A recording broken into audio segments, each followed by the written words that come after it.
말씀은 미가서 말씀드리겠습니다. 미가서 1장 말씀드리겠습니다. 1절에서 16절까지 말씀을 제가 봉독해 드리겠습니다. 미가서 1장 1절에서 16절 말씀입니다. 유다의 왕들 요담과 아하스와 히스기야 시대에 모레셋 사람 미가에게 임한 여호와의 말씀 곧 사마리아와 예루살렘에 관한 묵시라. 백성들아, 너희는 다 들을지어다. 땅과 거기에 있는 모든 것들아, 자세히 들을지어다. 주 여호와께서 너희에게 대하여 증언하시되 곧 주께서 성전에서 그리하실 것이니라. 여호와께서 그의 처소에서 나오시고 강림하사 땅의 높은 곳을 밟으실 것이라.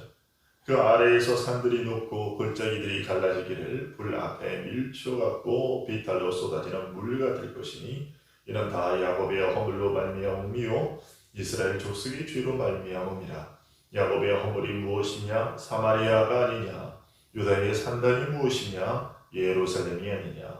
이러므로 내가 사마리아를 들은 무더기 같게 하고 포도심을 동산 같게 하며 또 그 돌들을 골짜기에 쏟아내리고 그 기초를 드러내며 그 새긴 우상들은 다 부서지고 그 은행의 값은 다 불살라지며 내가 그 목상들을 다 깨뜨리리니 그가 기생의 값으로 모았은즉 그것이 기생의 값으로 돌아가리라.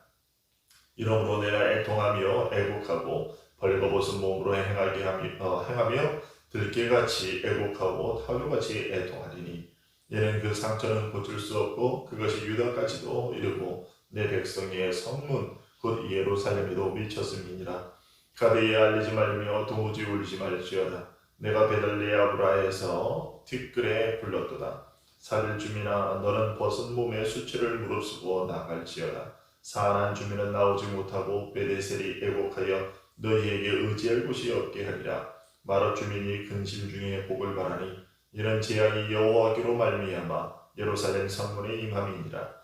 라기스 주민아, 너는 준마의 병거를 메울지어다. 라기스는 딸 시온의 죄의 근본이니 이는 이스라엘의 허물이 내게서 보였음이니라. 이러므로 너는 가드모레셋에 작별하는 예물을 줄지어다. 악시대 집들이 이스라엘 왕들을 속이리라. 마레사 주민아, 내가 장차 너를 소유할 자로 내게 이르게 하리니 이스라엘의 영광이 아둘람까지 이를 것이다. 너는 내 기뻐하는 자식으로 인하여 내 머리털을 깎아 대머리 같게 할지어다. 내 머리가 크게 벗어지게 하기를 독수리 같게 할지어다. 이는 그들이 사로잡혀 너를 떠났습니다. 아멘. 오늘 본문은 여호와께서 모레셋 사람 미가에게 선포하라고 주신 말씀입니다. 미가는 하나님께서 자신에게 주신 이 말씀을 사마리아와 예루살렘에 관한 묵시라고 1절에서 소개하고 있습니다. 사마리아는 북이스라엘의 수도였고 예루살렘은 남유다의 수도였다는 사실을 우리가 생각을 해보면 미가서의 이 말씀은 이제 북이스라엘과 남유다의 백성들에게 주신 말씀이다라는 것을 알 수 있습니다. 그리고 미가는 오늘 본문 서두에서 자신의 활동 시대가 요담과 아하스와 히스기야 시대라고 밝히고 있는데요. 이것은 단순히 미가가 내가 이때 활동했다라는 그런 시기만을 알려주는 것이 아닌 것이죠. 왜냐하면 이 시기에 활동한 선지자는 미가만이 아니었습니다. 이 시기에 활동한 선지자로는 우리가 잘 아는 이사야, 호세야, 아모스 등이 있습니다. 이들 모두가 참 대단한 선지자들이었죠. 이들 중에서도 특히나 이사야는 얼마나 많은 하나님의 말씀을 선포했는지 모릅니다. 우리가 이사야서를 보면 66장까지 있는데 그 분량이 상당하죠. 이런 이사야 선지자가 전한 말씀과 이사야 선지자의 위치를 생각해 볼 때 굳이 다른 선지자가 없이 이사야 혼자서만 선지 활동을 해도 충분하지 않았을까 생각이 들 정도입니다. 그죠? 하지만 하나님은 이 시대에 무려 이사야를 비롯해서 호세아도 그렇고 아모스 그리고 오늘 본문을 기록한 미가까지 동시에 같이 활동하게 하셨습니다. 이런 사실을 통해서 우리가 짐작하게 되는 것, 그게 뭘까요? 그렇습니다. 그것은 이런 선지자들이 한꺼번에 활동하지 않으면 안 될 만큼의 타락한 사회가 되었다라는 것이죠. 사람이 많아져서가 아니라 남유다와 북이스라엘의 영적인 상태가 심각해진 상태에 처하게 됐다는 것입니다. 미가가 활동하던 시기에 북이스라엘의 왕은 여로보암 2세였습니다. 이 시기 북이스라엘 사회가 어떤 사회와 상태였는지는 우리가 앞서서 그동안 수요일에 호세아서와 또 아모스서를 살펴봤었는데 그것을 이미 다 말씀드린 바가 있습니다. 이 시기에 북이스라엘은 물질적으로나 군사적으로 가장 번영했던 시대였습니다. 그러면 그들의 영적 상태는 어떠했느냐? 그들의 영적 상태는 외형적인 물질적인 그런 상태나 그런 것들과는 완전히 반대로 아주 더 심각하게 타락하는 상태였습니다. 그러면 남유다는 어땠을까? 오늘 본문에서 미가가 밝히고 있듯이 이 시기에 남유다는 요담, 아하스, 히스기야가 다스리던 차례대로 다스리던 시대였습니다. 그러니까 이 시대를 이제 연도로 우리가 계산을 해보면 이제 BC 기원전 747년에서 687년에 이르는 그 시기입니다. 그러면 우리가 요담은 어떤 사람이냐? 요담과 히스기야는 우리가 열왕기와 역대기에서 보다시피 이 사람들은 선하다고 알려진 왕들이었습니다. 하지만 가운데에 요담과 히스기야 사이의 나라를 통치했던 아하스는 그 반대였습니다. 아하스는 남유다의 왕들 중에서 가장 악한 왕이었습니다. 아하스는 암몬의 신이었던 몰렉을 섬기고 그러면서 그 몰렉 신을 섬기던 그들이 그 방식대로 자기 아들을 화제로 그렇게 바쳤던 사람입니다. 온 나라 남유다 전체의 산과 푸른 나무를 다 우상의 제단으로 삼았던 사람. 그렇습니다. 이 당시에 북이스라엘은요, 아수르를 좀 적대시하는, 아수르를 반대하던 파가 그런 이제 신하들이 우세한 그런 상황이었습니다. 그래서 아람과 그 아람 왕 르신과 이제 북이스라엘이 같이 연합군을 형성해서 아수르에 대항하기도 했고, 그 다음에 그러면서 유다도 남유다도 자기들 편으로 끌어들여서 이제 그 아수르를 대적하게 만들려고 했어요. 그래서 남유다를 이제 공격을 했는데 그때 이제 아하스 시대가 바로 그런 시대였다는 거죠. 아하스가 북이스라엘의 공격을 받았어요.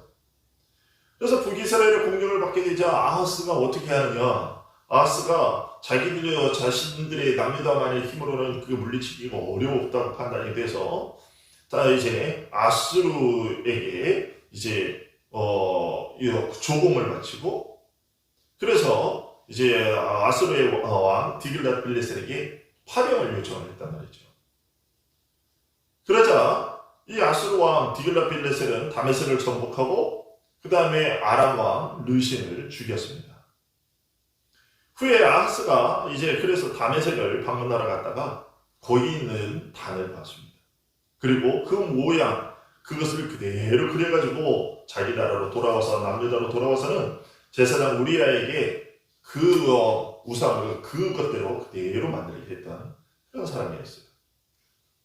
이처럼 아하스가 구원을 하나님께 구하지 않고 이방 왕에게 구한 것은 하나님께 대한 배신 행위였고 우상의 단을 수입해서 여호와의 성전의 기구들을 우상의 단에 다 대체하고 자신이 친히 제사하는 그런 일을 모함으로 더 큰 죄를 범했다는 것이죠. 그 후에 이스라엘 동맹군이 다시 공격해 올 때 하나님께서는 아하스가 이렇게 하나님께 죄를 지었는데도 불구하고 남유다가 다윗 왕가의 후손을 잇고 있었기 때문에 하나님께서는 이 왕가를 보호하시기 위해서 이사야 선지자를 통해서 아하스에게 이제 적들의 공격이 성공하지 못할 것이다 라는 것을 알려주시고 이제 격려하시던 동시에 이제 에브라임 그러니까 북이스라엘이 65년 후에 아수르에게 멸망할 것이다 라는 것을 예언하고 그러니 두려워하지 말라 그리고 여호와의 말씀을 굳게 믿으라 라고 강조했습니다. 하나님께서는 이사야를 통해서 이것을 말로만 격려하셨을 뿐만 아니라 징조까지 보여주시면서 그것을 확증해 주시려고 하셨어요. 그래서 이사야 선지자가 아하스에게 가서 징조를 하나 보아라. 하나님께서 너에게 보여주실 것이다. 이렇게 얘기하니까 아하스는 나는 하나님을 시험하지 않겠습니다. 라고 얘기를 합니다.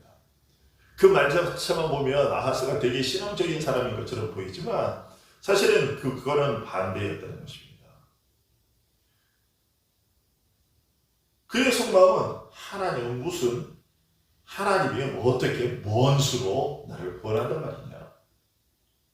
이런 식의 마음으로 그것을 거절된 것이죠. 하나님이 어떻게 뭔 수로 나를 구원하신다. 이 위기를 극복하게 하신단 말이냐라는 그런 불신앙에 가득 찬 대답이었어요. 그 후에 히스기야가 왕이 되어서 아하스는 이처럼 악한 왕이었다는 말이지요.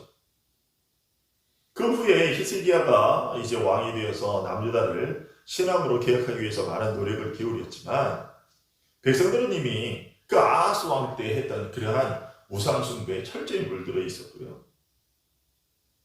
그래서 그것을 돌이키기는 쉽지가 않았습니다. 이처럼 미가가 선지자로 활동하던 시기는 하나님께서 여러 명의 선지자를 동시에 파송하여 말씀하지 않으시면 안 될 정도로 참으로 암울한 시대였다라는 것입니다. 이런 하나님의 마음을 잘 알았던 선지자들은요, 자신들의 명예를 중요시하지 않고 오직 하나님께서 자신들에게 맡겨준 사명에만 몰두했습니다. 이런 암울한 시대에 이처럼 훌륭한 선지자들이 동시에 활동하게 되면 사람들 사이에는 야, 어느 선지자가 더 나은 것 같으냐? 네가 볼 때는 어느 선지자가 더 실력이 좋은 것 같아? 이런 식의 그런 말들이 오갔을 수도 있는데요. 그러나 우리가 이 이사야서나 그 다음에 이 미가서를 이렇게 우리가 살펴보면요. 이게 이 미가서에는 특히 이사야서에 기록된 말들과 비슷한 말들이 많이 기록되어 있습니다. 자주 등장하는데 이것은 이제 선지자들이 이제 전한 말들이 그들의 말이 아니라 어떤 선지자의 말이 아니라 하나님의 말씀이었기 때문입니다. 이사야가 전한 말이 이사야의 말이 아니라 하나님의 말씀이었고 미가가 전한 말 역시 미가의 말이 아니라 하나님의 말씀이었기 때문에 누가 먼저 말을 했느냐 그리고 누가 한 말이 먼저 이렇게 뭐 하느냐 이런 것들은 전혀 그들에게 문제가 되지 않았어요. 이 선지자들은 오로지 그것이 하나님의 말씀이냐 아니냐 이것이 중요했던 것이고 하나님의 말씀이라면 언제든 다시 누구의 입을 통해서라도 전해져야만 한다고 여겼던 것이죠. 마치 신약에서 베드로가 사도 바울의 그러한 복음을 사도 바울의 가르침을 아주 귀하고 높이 평가했던 것처럼 말이죠. 이들도 똑같은 것입니다. 서로 누가 높고 낮으냐 이런 게 없는 거예요. 신약에서 사도들 사이에서도 누가 높고 낮으냐 이런 것들이 물론 예수님을 따라다니는 처음 공생애기의 3년 기간 동안에 그들이 서로 그 하나님 나라의 그 내용들을 다 알지 못했을 때는 서로 더 높은 자리에 올라가기 위한 그런 경쟁과 질투심이 있었지만 그러나 그 이후에 오순절 이후에 그들이 성령의 역사를 받고 그 다음에 그 모든 사실들을 말씀의 의미들을 깨닫게 되었을 때는 그런 것이 전혀 없었다는 것이죠. 우리가 베드로가 뭐 최고의 뭐 수제자다. 성경에서 베드로가 수제자라는 이야기는 결코 없지요. 오히려 예루살렘 총회 때는 베드로가 아니라 야고보가 그 의장 역할을 했던 것을 보게 되고요. 그리고 베드로가 잘못했을 때 사도 바울이 그것에 대해서 꾸짖는 것을 우리가 보게 되잖아요.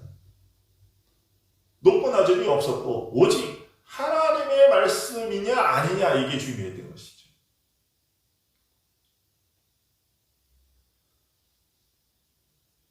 이것은 오늘날에도 마찬가지입니다.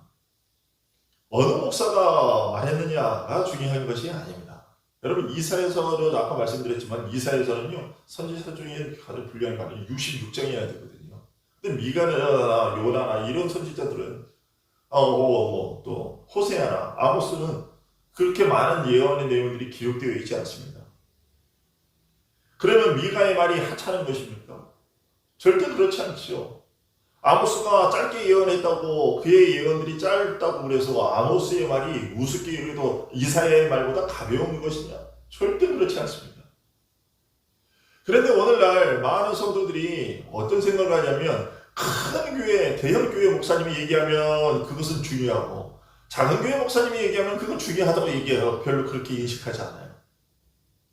대형 교회 목사님의 말들에는 큰 비중을 두고 무게를 싣고 그렇게 거기에 대해서 존중하면서 작은 교회에 있는 목사님들의 얘기에는 별로 귀를 기울이지 않아요.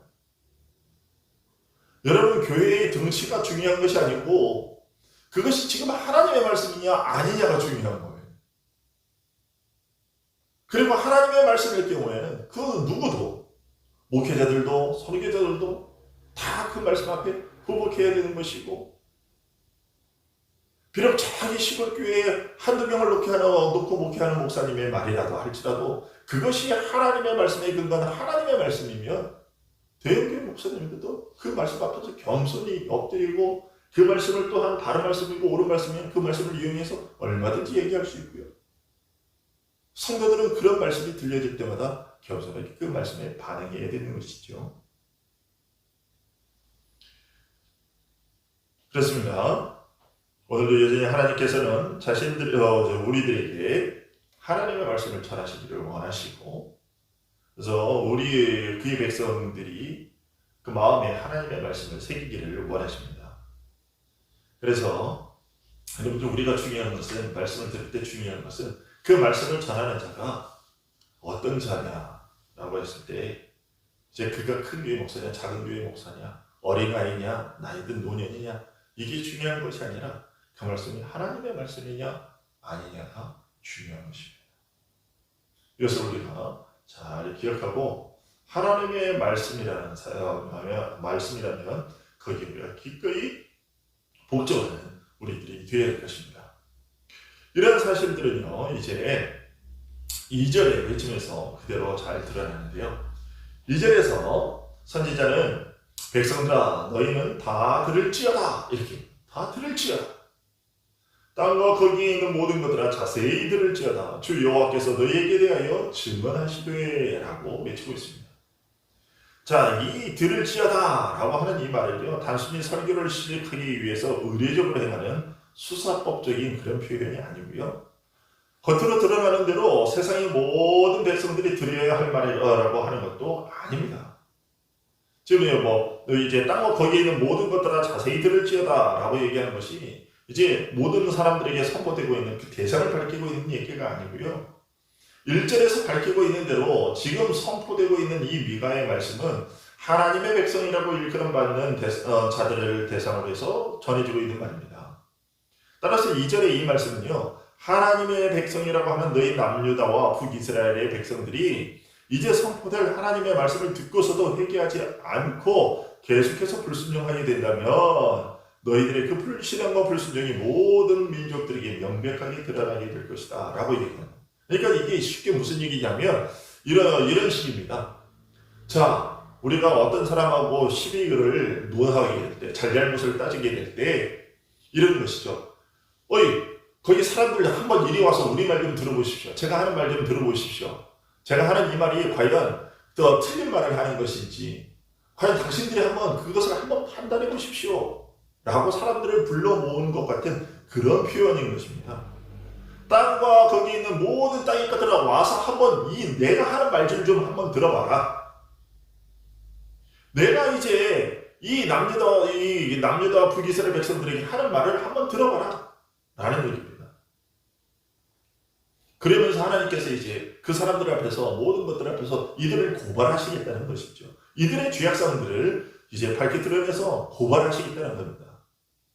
그래서 하나님께서 이들을 향해서 내리실 그러한 심판의 내용들이 과연 합당한지 정말로 그것이 불합리한 내가 불공정하게 불의하게 행하는 그런 것인지 니네들이 한번 생각을 해봐라. 니네들이 한번 증인이 한번 되어봐라. 라는 그런 이야기입니다.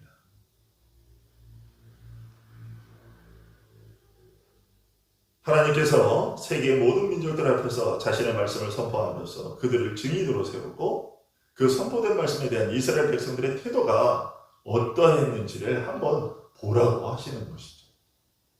그만큼 현재 북이스라엘과 남유다의 죄악이 넘쳐나고 있음을 고발하고 계신 거지요.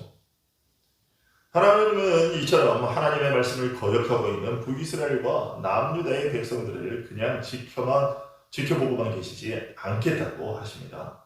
3절에서 하나님은 그의 처소에서 나오시고 강림하사 땅의 높은 곳을 밟으실 것이라고 하십니다. 이것은 하나님께서 그의 백성들과 함께 계시지 않을 것이라는 그런 의미가 아니라 심판하기 위해서 그 보좌를 박차고 일어나실 것이다 라는 것을 의미하는 것이요. 이스라엘 백성들은 성전에 나가서 예배를 드렸죠. 하지만 그들은 진심으로 예배를 드리지 않고 형식적인 예배를 드렸습니다. 성전에서 예물을 드리면서 예배할 때에는 하나님을 섬기는 자들인 것처럼 행세했지만 성전 밖에 나와서는 자신들의 욕심대로 자신들이 원하는 대로의 삶을 살았습니다. 그들이 이처럼 이중적인 삶을 살았던 것은 하나님의 성전 밖으로는 전혀 나오지 못하시는 분인 것처럼 여겼기 때문인 거죠. 그들은 오직 하나님이 어디에 계신다고 생각했냐면 성전에만 계신다고 생각을 했던 거죠. 성전의 지성소에 있는 그 여호와의 법궤가 모셔져 있는 그 지성소에만 하나님이 거기 안에만 갇혀서 더 이상 그 밖으로는 나오지 못하시는 분인 것처럼 그렇게 생활을 하고 생활을 했다는 것이요. 성전 밖에서 행하는 자신들의 악행을 전혀 보실 수 없는 분인 것처럼. 그래서 하나님께서 여기 3절에서 그의 처소에서 나오시고 라고 말씀하시는 거죠. 그리고 처소에서 나오셔서 하나님께서 심판을 행하시게 되면 4절에 그 아래에서 산들이 높고 골짜기들이 갈라지기를 불 앞에 밀초 같고 비탈로 쏟아지는 물 같을 것이라고 선포하고 계십니다. 즉 하나님의 심판이 참으로 강력한 심판이 될 것임을 선포하고 계시는 거지요. 전혀 흔들리지 않을 것 같이 높이 솟은 산이 마치 초가 불 앞에 녹아가지고 천둥이 흐물흐물 흐르는 것처럼 물이 흘러내리는 것처럼 그렇게 완전히 쏟아지듯 무너지게 할 만큼 그러한 능력으로 패역하고 불순종하는 이스라엘 백성들을 심판하시겠다는 것이죠. 그만큼 이 백성들의 죄악이 뿌리 깊고 든든하게 박혀 있다는 것입니다. 하나님께서 이러한 능력으로 심판하지 않으시면 안 될 정도로 이 백성들의 죄악이 그만큼 뿌리 깊었다는 거예요. 그러면 북이스라엘과 남유다 백성들 사이에 그렇게 뿌리 깊게 박혀 있었던 그 죄악이란 어떠한 것이냐? 하나님은 5절에서 이렇게 지적하고 계십니다. 이는 다 야곱의 허물로 말미암으며 이스라엘 족속의 죄로 말미암음이라. 죄 때문이라는 건데 그 죄가 뭐냐? 야곱의 허물이 무엇이냐? 사마리아가 아니냐? 유다의 산당이 무엇이냐? 예루살렘이 아니냐? 이렇게. 여기서 야곱이라는 것은 야곱은 북이스라엘, 유다는 남유다를 가리키는 것이네요. 이들 각각의 허물, 즉 죄악이 뭐냐? 북이스라엘의 죄악은 사마리아요. 남유다의 죄악은 예루살렘이다. 이렇게 지적되고 있습니다. 그 사마리아는 북이스라엘의 수도였고 예루살렘은 남유다의 수도였죠. 즉 각각의 중심, 북이스라엘의 중심이 되는 곳과 남유다의 중심이 되는 곳까지 우상을 섬기는 산당이 세워졌다는 얘기예요. 여기서 더욱 놀라운 것은요, 유다의 산당이 예루살렘이라고 말해지고 있는 것입니다. 유다의 산당이 무엇이냐? 예루살렘이 아니냐? 그러니까 유다가 예루살렘이 온통 다 우상을 섬기는 그러한 그 산당이 되어버리고 우상의 소굴이 되어버리고 말았다는 것입니다. 여러분, 예루살렘이 어떤 곳입니까? 예루살렘은 하나님의 성전이 세워져 있는 곳입니다. 그런데 이 예루살렘이 우상을 섬기는 산당의 소굴이 되어버렸다는 것입니다. 심지어는 하나님을 마치 우상 섬기듯 섬김으로써 예루살렘 성 가운데 세워지는 하나님의 성전마저도 산당과 같은 곳이 되게 해버리고 말았다라는 그런 의미이기도 한 거죠. 정말 두려운 겁니다. 남유다 백성들은 자신들이 하나님을 섬긴다며 성전에 나가서 예배했지만 그것은 하나님께서 명하신 대로의 예배가 아니라 그들의 자의적으로 만든 것과 뒤섞인 미신적인 예배였던 것이죠. 그런 이유로 그들은 예배를 드리면 드릴수록 더욱 죄를 범하게 될 뿐이었고 하나님을 멸시하고 하나님의 진노를 불러일으킬 뿐이었습니다. 여러분 정말로 이것이 무서운 얘기예요. 산당이 유다의 산당이 무엇이냐? 예루살렘이 아니냐?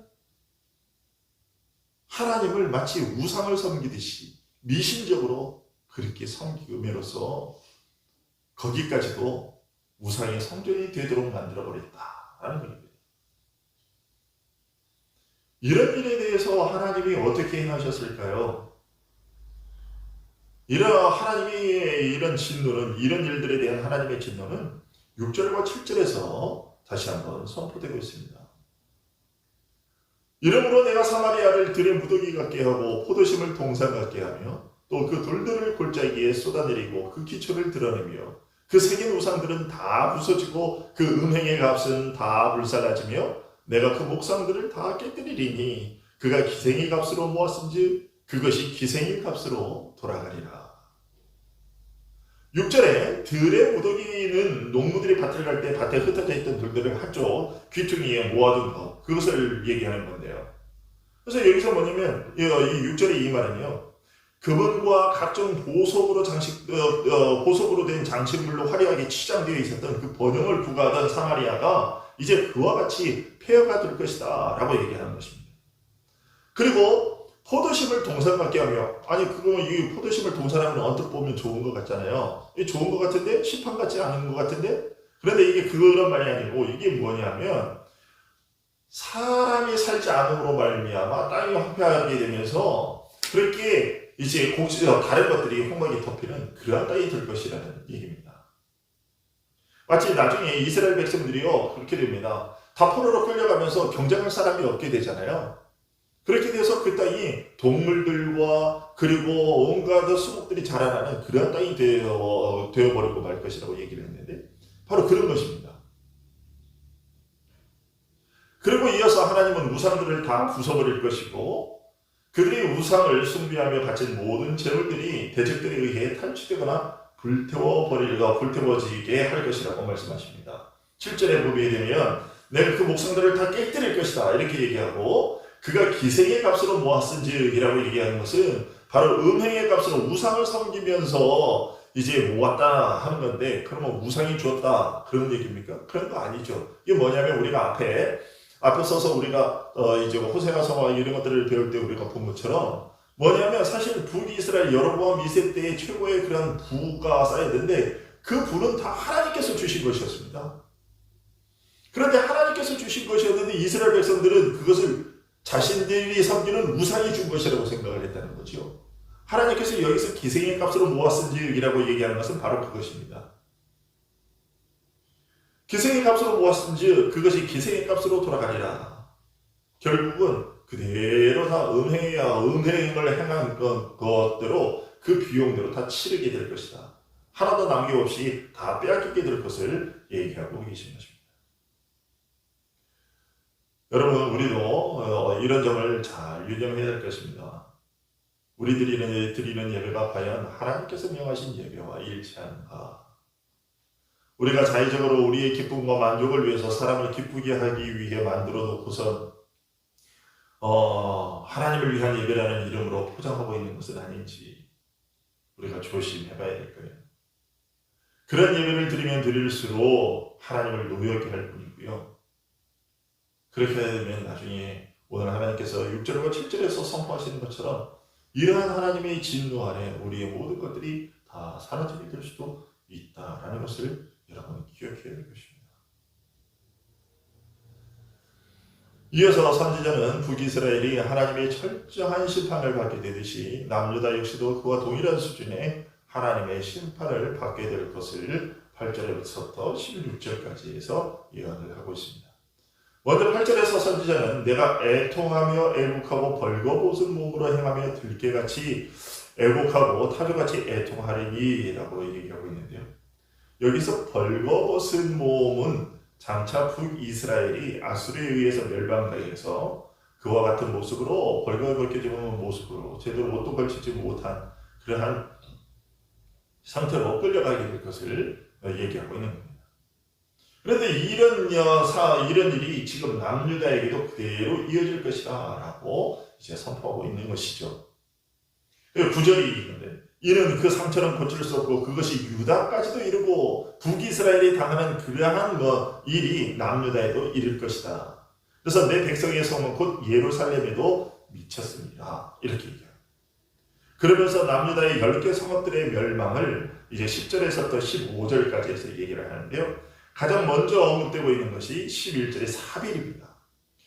사빌은 벗은 몸으로 끌려가는 수치를 당할 것이다 라고 얘기를 하고 있고요. 다음으로 사안인데 여기는 군사도시였는데 여기도 이제 하나님의 심판을 받아서 군사도시의 그 특유한 박진감 넘치는 모습을 잃고서 목숨 부지를 위해서 아무 저항도 하지 못하고 숨죽인 채로 있게 될 것이다 라고 얘기를 합니다. 지금 주민은 나오지 못하고 라고 했는데 군사도시였어요. 군사도시로 유명한 곳인데 아무 소리도 못하고 그게 저항을 해볼 수 없는 그런 상태로 멸망하게 될 것이다 라는 것입니다. 그 다음에 베데셀이 나오는데 이 베데셀은 이제 정류하는 집이라 하는 그런 뜻인데 이것은 아수르의 침입으로 말미암아서 그러니까 정류하는 집, 쉴 수 있는 곳이라는 거죠. 쉬는 곳인데 결국 아수르의 침입으로 결국 이 쉴 곳을 완전히 잃어버리게 될 것이다. 의지할 곳이 없게 하리라 라고 얘기합니다. 그 다음에 12절에는 마롯이 나오고 있는데 예루살렘을 통해서 몇 번의 구원을 얻었던 곳이 이 마롯입니다. 그런데 이제는 그런 것을 전혀 기대할 수가 없게 되어서 아무런 소망이 없게 될 것을 얘기합니다.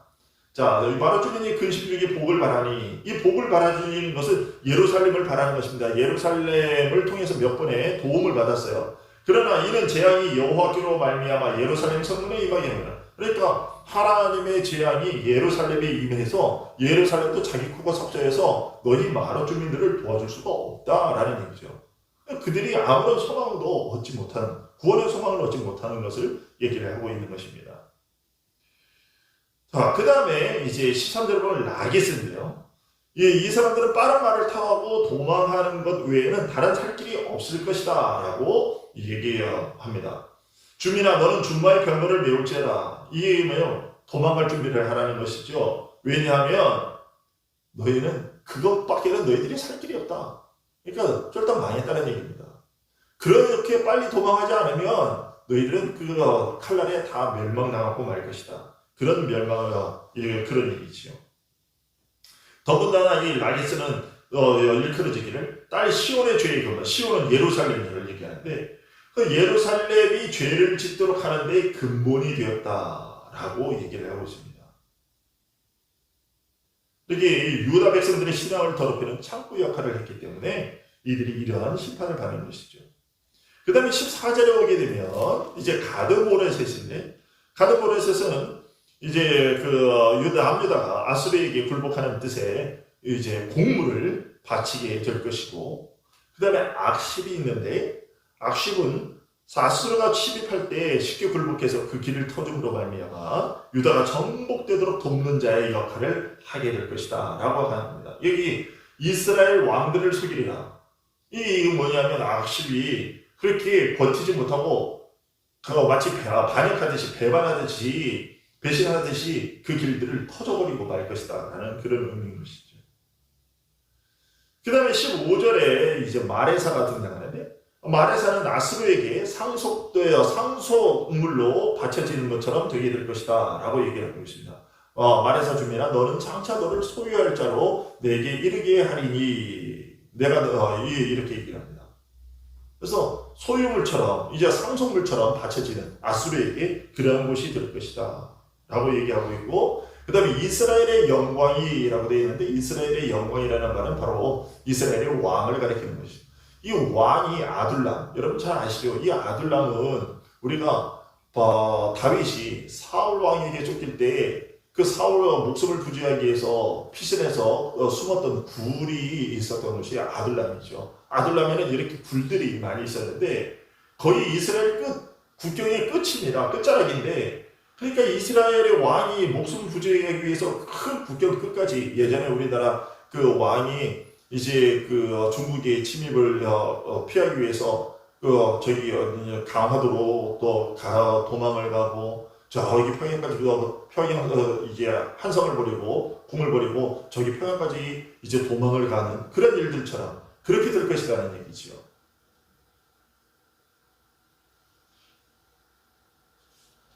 이러한 멸망으로 말미암아 백성들은 극도의 슬픔을 당하게 될 것이다 라고 마지막 16절에서 얘기하고 있습니다. 지금 내 기뻐하는 자식으로 인하여 내 머리털을 깎아 대머리 같게 할지어다 이렇게 얘기하는 것은 뭐냐면 대머리 이스라엘 백성들은 극도의 애통함 슬픔을 나타낼 때 하던 표현이 옷을 찢고 그리고 머리를 밀고 재를 뿌리는 이러한 것이 극도의 슬픔, 애통을 나타내는 표현이었는데 바로 그것을 얘기하는 거죠. 머리를 깎아 머리털과 대머리 같게 할지어다 라고 하는 얘기는 바로 그것입니다. 이러한 하나님의 진노로 인한 심판을 그들이 당할 때 얼마나 큰 애통함이 그들에게 있게 될 것인가를 이렇게 얘기를 하고 있습니다. 그러면서 16절 마지막 이는 왜 이런 일들이 있느냐 왜 그런 슬픔 애통함이 있게 될 것이냐 그들이 사로잡혀 너를 떠났으니라 이렇게 얘기합니다. 결국 이스라엘이 멸망하고 아수르가 남유다도 나중에 바벨론에게 멸망하며 이렇게 포로로 끌려가게 될 것을 얘기를 하고 있는 것이죠. 여러분 이것이 왜 그렇다고요? 앞에서 우리는 봤습니다. 사마리아와 유다가 하나님을 버리고 우상을 섬겼기 때문입니다. 사마리아는 내시람초 처음부터 여로보암 1세가 나라를 북이스라엘을 그렇게 초대왕이 될 때부터 아예 그 길로 갔지만 남유다는 그렇지 않았어요. 그런데 남유다가 마저도 나중에는 그렇게 우상을 섬기는 특히 어떤 시기에서냐면 성전에서 하나님을 섬긴다고 섬겼지만 하나님이 명하신다 하나님의 방식이 아닌 자신들의 자의적인 방식 그리고 미신적인 생각이 다 뒤섞여 있는 그러한 뒤섞여버리는 그러한 생각을 가지고 하나님을 마치 우상처럼 미신처럼 섬김으로 말미암아 하나님을 다른 우상의 잡신과 같은 그러한 존재로 그렇게 끌어내려버려요. 이러한 죄악 때문에 하나님께서 이들을 이렇게 벌하실 것이라고 얘기하셨다는 것입니다. 여러분 그러니 우리도 이런 말씀을 하면서 다시 한번 우리가 생각을 해봐야 돼요. 우리는 정말 하나님을 어떻게 섬기고 있는가? 혹시 우리가 하나님을 우상 섬기듯이 미신 섬기듯이 그렇게 섬기고 있는 것은 아닌가? 정말 이거 우리가 많이 되돌아봐야 될 일입니다. 우리는 하나님께서 명하신 대로의 예배를 드리고 있는가? 아니면 우리가 원하는 예배를 드리고 있느냐? 이것을 잘 되돌아보고 우리가 하나님을 우상 섬기듯이 미신 섬기듯이 그러한 마음이 아니라 정말 우리를 지으신 창조주로서 온 우주의 주권을 창조자이시고 그것의 소유권, 지배하고 다스리시는 그런 하나님으로서 그러면 그런 하나님으로 우리가 알고 올바로 섬기고 있는지 이것을 늘 주의하고 하나님의 말씀에 귀를 기울이고 그 말씀으로 행하며 사는 우리들이 될 수 있기를 간절히 소원합니다. 기도하겠습니다.